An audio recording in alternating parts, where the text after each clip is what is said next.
I'm sorry. Stay away from her.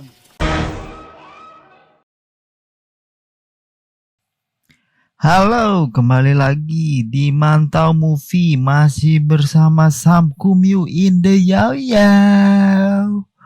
Oke, gak usah banyak bacot lagi, kita akan membahas film Fear Street. Film ini merupakan trilogi horor ya, yang berarti ada 3 season tayang di Netflix. Film ini diadopsi dari novel R.L. Stine, gue gak tahu tuh kepanjangannya. Pokoknya dia dikemas dalam 3 bagian yang terdiri dari latar waktu yang berbeda-beda. Dari 1978 dan 1966. Yang pertama itu 94. Oke, tanpa banyak moncong cincong lagi, mulai. Dimulai dengan memperlihatkan sebuah toko buku di mana ada seorang ibu yang membeli buku cerita horor di toko itu. It's trash. Lowbrow horror. Have a nice night. Singkat cerita, malam pun tiba di mana mall tempat toko buku itu sudah tutup dan sang penjaga toko harus lembur karena harus membuat laporan akhir bulan. Tiba-tiba saja teleponnya berdering. Ternyata itu telepon dari Ryan, teman si penjaga toko yang sedang bermain boneka-bonekaan. Namun anehnya, telepon itu tiba-tiba terputus dan keanehan-keanehan mulai terjadi. Hello? Hello? Mall terasa sangat sunyi dan hanya ada OB yang lagi manyun. Lalu tanpa suara, Ryan datang dengan bonekanya. Sungguh sangat mengagetkan. Blok. Wanita penjaga toko itu mengatakan kalau dia mau menginap di tempat Ryan malam ini. Tentu saja Ryan dengan senang hati untuk menunggu wanita itu menyelesaikan pekerjaannya. Dan wanita itu pun kembali ke tokonya untuk melanjutkan pekerjaannya. Saat wanita itu merapikan rak buku, dia mendengar ada buku yang jatuh. Dan tiba-tiba ada bayangan hitam melintas di belakangnya.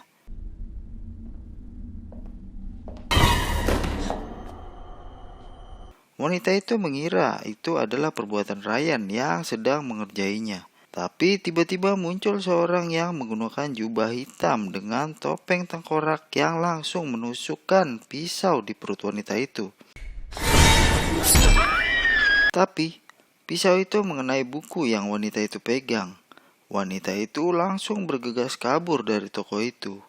Dia mencari Ryan untuk meminta bantuan. Setelah sampai di toko Ryan, ternyata Ryan tidak ada. Dan wanita itu menelpon 911. Ternyata si bebegik itu mengejarnya dan berhasil melukai wanita itu. Namun wanita itu berhasil melarikan diri lagi. Dan ternyata dia menemukan semua orang yang sudah terbunuh di mall itu.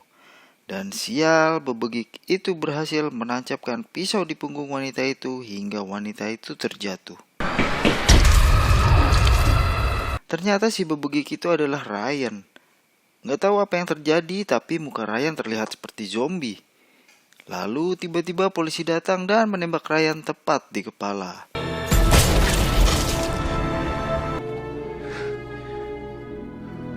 Kejadian pembantaian 8 orang di dalam mall ini tentu saja membuat gempar.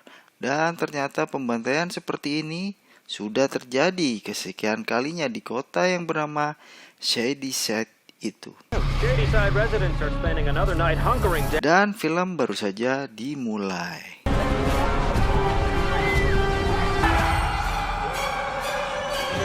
Ini adalah Dina, tokoh utama dari film ini, dan ini Josh, adik Dina, yang gemar berseluncur di dunia maya. Josh selalu chatting dengan seorang yang menamakan dirinya Queen of Air and Darkness. Mereka sepakat kalau pembantaian itu adalah ulah roh penyihir yang bernama Sarafir, dan hal itu sudah dipercaya oleh orang-orang di kota itu.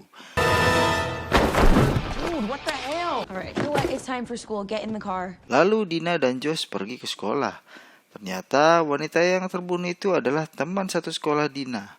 Lalu Kate datang dan mengajak Dina ke kamar mandi. Ternyata di sana sudah ada Simon. Kate dan Simon menganggap peristiwa itu adalah kejadian yang biasa-biasa saja. Dan itu sedikit membuat Dina marah. Dina sedang galau karena pacarnya pindah ke kota sebelah yang bernama Sunnyvale. Dina ingin menitipkan barang-barang pacarnya yang bernama Sam kepada Kate. Namun Kate menolaknya dan menyuruh Dina memberikannya sendiri. Dan ternyata Sunnyvale memberikan undangan kepada sekolah mereka untuk mengadakan upacara lilin untuk para korban. Inilah kesempatan Dina untuk bertemu Sam. Saat malam upacara itu, Dina melihat Sam bersama pacar barunya. Dan dengan sangat kecewa, Dina meninggalkan upacara itu untuk menyendiri. Lalu tiba-tiba saja Sam datang. Lah kok cewek? Bentar. Jadi cewek sama cewek nih. Adam dengan nama Euk. Dina yang sangat kecewa mengembalikan barang-barang Sam dengan kakinya. Lalu mereka bertengkar layaknya pasangan muda-mudi. Tapi ini mudi-mudi. Cewek sama cewek. Anjing. Scene berpindah di upacara. Ternyata di sana terjadi perkelahian antara tim football kedua kota. Dan itu berlanjut sampai upacara itu selesai.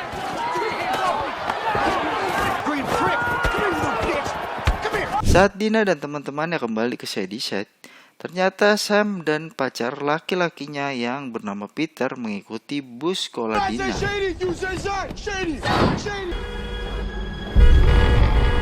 Peter dan teman-temannya menimpuki bus Dina. Lalu Dina yang terbawa emosi memanggil teman-temannya untuk membantunya membalas Peter. Tapi Kate yang mau membantu Dina melihat kalau Dina mengeluarkan darah dari hidungnya. Dan ember yang Dina pegang tidak sengaja jatuh dan mengenai mobil Peter dan membuat Sam dan Peter masuk ke dalam jurang. Untungnya Sam tidak apa-apa. Sam berusaha keluar dari mobil dan ternyata Sam juga mengalami mimisan. Saat Sam merangkak, dia tiba-tiba melihat bayang-bayang sang penyihir. Tapi tiba-tiba Dina datang dan disusul oleh Kate dan Simon. Sam, I'm sorry. Stay away from her. Saat Simon mencoba membantu Sam, tiba-tiba Sam menyemburkan darah dari mulutnya dan mengenai baju Simon. Singkat cerita, Sam dibawa oleh ambulan dan Dina diinterogasi soal kecelakaan ini. Mereka saling menutupi kecelakaan ini dan Pak Polisi itu memberikan nomor teleponnya. Keesokan harinya, Dina melihat berita pembunuhan dengan tersangka Ryan di TV. Lalu tiba-tiba ada yang memencet bel rumahnya. Dina menyuruh adiknya Josh untuk melihat keluar. Tapi Josh yang lagi asik main Sega, dia tidak mendengar Dina. Dan dengan kesal Dina mengeceknya sendiri. Dina melihat orang dengan jubah tengkorak di seberang jalan dan Dina menganggap dia adalah Peter. Peter, see you got the full costume now. Saat Dina sedang menyiapkan makanan malam, dia melihat orang berjubah tengkorak itu dari jendela dapurnya dan dia membawa pisau. Saat Dina ingin menghampirinya dengan membawa pisau juga, tiba-tiba orang itu menghilang. Dan Dina menelpon Kate untuk memberitahukan kelakuan Peter, yang Dina anggap sudah menerornya. Tiba-tiba Kate dan Simon mendengar sesuatu benda yang pecah. Setelah mereka mengeceknya, ternyata itu adalah orang berjubah tengkorak. Dan dia masuk ke dalam rumah Kate dan Simon. Orang itu sepertinya terlihat mencari sesuatu di tumpukan baju kotor. Lalu saat ingin digerebek, orang itu tahu-tahu sudah kabur. Lalu Kate dan Simon pergi ke rumah Dina untuk membicarakan kejadian itu. Dina yang terpancing emosi bersama teman-teman pergi ke rumah sakit untuk menemui Sam. Karena sudah malam, mereka tidak diperbolehkan menjenguk. Tapi Kate mempunyai orang dalam yang membuat mereka bisa masuk. Listen, we need your assistance. We kept kind of short on blueberries and bananas, so Orang dalam itu punya syarat. Dia meminta blueberry dan pisang. Josh yang kebingungan atas permintaan itu, dia menanyakan apa maksud dokter jaga itu. Ternyata itu adalah kode untuk obat-obatan, karena Kate dan Simon adalah pengedar obat-obatan terlarang. Lalu Dina masuk untuk menemui Sam. Setelah bertemu, Dina memarahi Sam karena perbuatan Peter yang sudah menerornya. Namun itu membuat Sam bingung karena Peter tidak pergi dari ruangan itu. Dan tiba-tiba Peter pun datang dengan tampang yang sangat bingung. Perfect. Dan tiba-tiba Peter tertusuk pisau sampai tembus ke perutnya. Tentu saja Dina dan Sam kabur melihat itu. Di tempat lain, Joe sedang memperlihatkan keahliannya dalam meretas mesin makanan. Lalu tiba-tiba mereka dikagetkan oleh bebegik jubah tengkorak yang berlari mengejar Dina dan Sam. Anehnya, si bebegik itu cuma mengejar Dina dan Sam. Dina dan Sam lari ke resepsionis, yang dimana si resepsionis sudah tergeletak tak bernyawa dan disusul oleh dokter teman Kate yang harus meregang nyawa karena bertemu dengan si bebegik berbaju tengkorak. Saat bebegik itu mencoba membunuh Sam, Dina dengan cepat mencekik bebegik itu dari belakang dan Dina juga membuka topengnya yang ternyata dia adalah si pembunuh berantai yang harusnya sudah mati. Dengan rasa terkejut karena plot twist ini, Dina dan Sam pergi menggunakan ambulans di mana teman-temannya sudah menunggu mereka. Lalu Dina dan Sam melaporkan kejadian itu kepada polisi yang menembak Ryan. Polisi itu tidak percaya dengan apa yang dikatakan Dina karena dia sendiri yang menembak Ryan. That's Ryan Torres. Yes, I know what I saw. Okay. You don't believe us? This was a waste of time. Lalu polisi itu pergi karena mendapatkan telepon dari rumah sakit yang baru saja diserang. Lalu Dina mencuri pistol dari seorang polisi gendut di sana. Sementara itu, di luar kantor polisi, Simon kebelet kencing dan dia pergi sendirian mencari tempat aman untuk kencing. Saat Simon lagi asik-asik di pojokan, dia mendengar suara wanita yang sedang bernyanyi. Dan ternyata seorang wanita berada duduk di trotoar. Tanpa rasa curiga, Simon menghampiri wanita itu dan menanyakan keadaannya. Tapi wanita yang mirip zombie itu mengeluarkan silet dan menyayat kaki Simon. Dina yang kembali ke ambulan dengan pistol curiannya menanyakan di mana Simon. Dan di tempat lain, ternyata Simon sedang akan dihabisi oleh wanita zombie itu. Tiba-tiba, Dina menembak wanita zombie itu. Simon, come on! Tapi luka tembak wanita zombie itu kembali utuh. Dan scene berpindah ke rumah Dina, di mana mereka berlima sangat ketakutan. Simon bercerita kalau wanita itu menyerangnya dengan silet. Lalu Josh bertanya apa wanita itu menyanyikan lagu lama. Singing a song like an oldie song. Josh yang mengikuti segala berita pembantaian di kotanya, dia mengambil potongan koran miliknya dan ternyata wanita zombie itu adalah Ruby Lane. Wanita yang sudah membantai pacarnya dan teman-temannya sambil bernyanyi. Lalu wanita itu bunuh diri. Dan kejadian itu terjadi 30 tahun yang lalu. Lalu Josh mengeluarkan semua potongan koran yang memberitakan pembantaian-pembantaian di kotanya bertahun-tahun yang lalu. Tiba-tiba saja Sam pergi ke wastafel dan batuk darah. Lalu Josh menyimpulkan kalau mitos kotanya tentang seorang penyihir bernama Sarah Fear itu nyata. Actually thinks that this witch shit. 66. Sarah Fear was hanged for witchcraft. Di tengah-tengah perbincangan Josh, tiba-tiba Sam kembali dan membenarkan perkataan Josh dengan mengatakan kalau Sam pernah melihat penyihir itu saat mobilnya masuk ke jurang waktu kemarin. I saw her. I saw the witch. Lalu mereka berlima kembali ke tempat kecelakaan itu untuk mencari tahu. Dan ternyata benar, mereka menemukan kuburan sang penyihir dengan rantai yang membelenggu tengkoraknya. Here. I feel something. Not just chains. Oh my gosh. No way. It's her. Lalu mereka sepakat untuk memperbaiki makam itu agar tidak diganggu lagi. Tapi tiba-tiba hidung Sam memisan lagi dan dia tidak sengaja memegang tulang penyihir itu dengan darah di tangannya.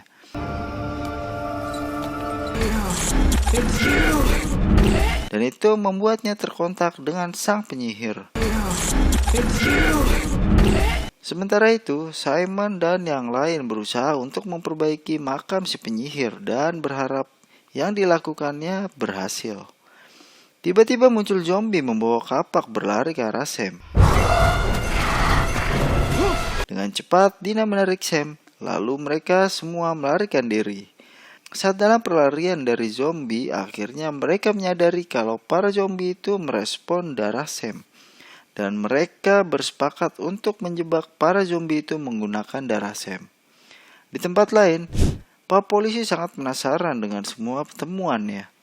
Lalu scene berpindah ke sekolah, di mana mereka ingin menjebak para zombie itu di sana. Saat mereka bersiap, Kate ingin ditemani oleh Josh untuk ganti baju. Konyolnya, dalam situasi yang begitu mencekam, mereka masih sempat nganu-nganu. Sam dengan Dina main colok-colokan pakai tangan. Josh yang tertarik pada Kate juga mamaku di toilet. Dan Simon coli anjing. Geblek.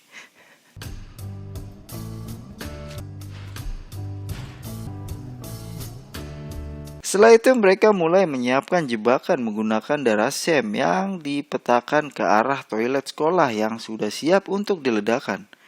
Lalu para zombie mulai datang satu persatu mengikuti jejak darah.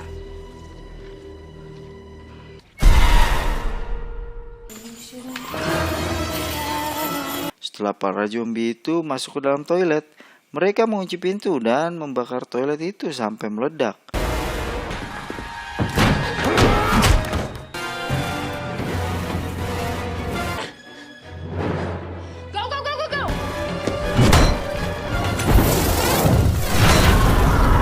Lalu mereka pun segera memadamkan api itu dan masuk ke dalam. Dan anehnya, tubuh zombie yang sudah hancur berlebur itu perlahan bergerak dan menyatu lagi. Sat. Kate yang sudah putus asa berkata kalau dia mau Sam menyerahkan diri saja. Sam yang tidak mau mengorbankan teman-temannya, dia keluar dari ruangan untuk menyerahkan nyawanya.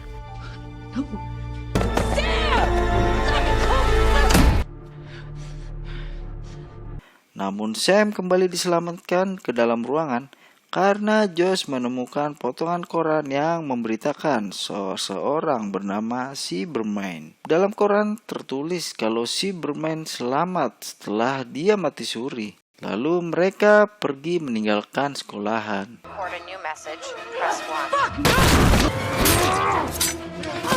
Survived, but first she died.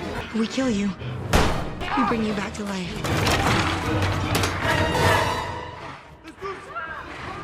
Scene berpindah ke pak polisi yang datang ke sebuah rumah dan dia meninggalkan pesan dengan tulisan terjadi lagi. Rumah siapakah itu?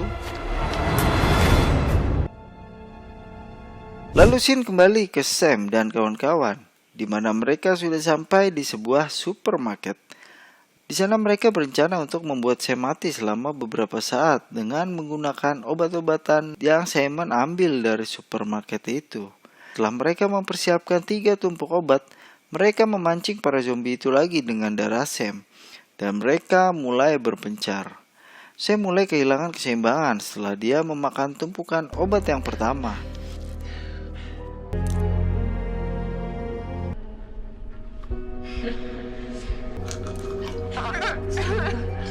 Sayangnya sebelum dia memakan tumpukan obat yang terakhir, pembantai dengan jubah tengkorak datang dan menyerang mereka. Untungnya Kate datang dan membakar zombie itu.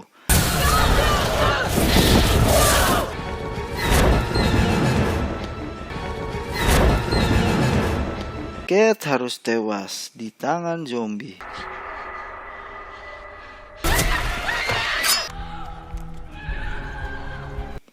Begitu juga dengan Simon.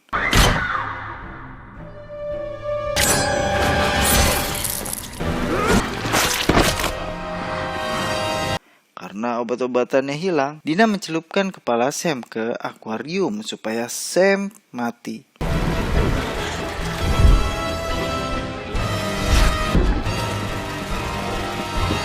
Dan benar saja, setelah jantung Sam berhenti karena kehabisan oksigen, para zombie itu pun lenyap.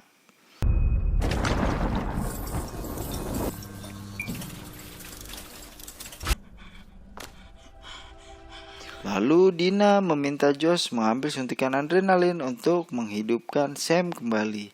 Dan itu ternyata berhasil.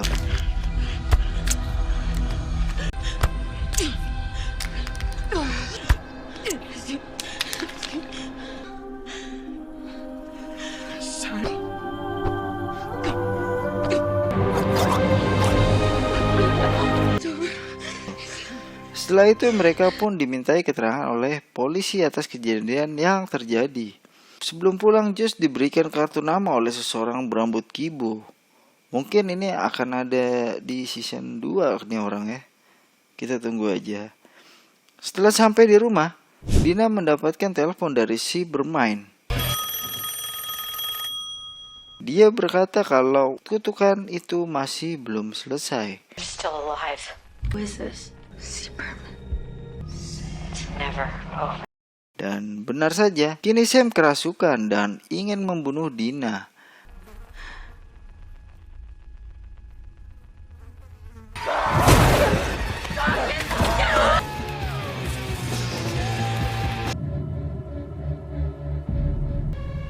Dan season ini berakhir dengan sangat kesulitan. We have to get her back.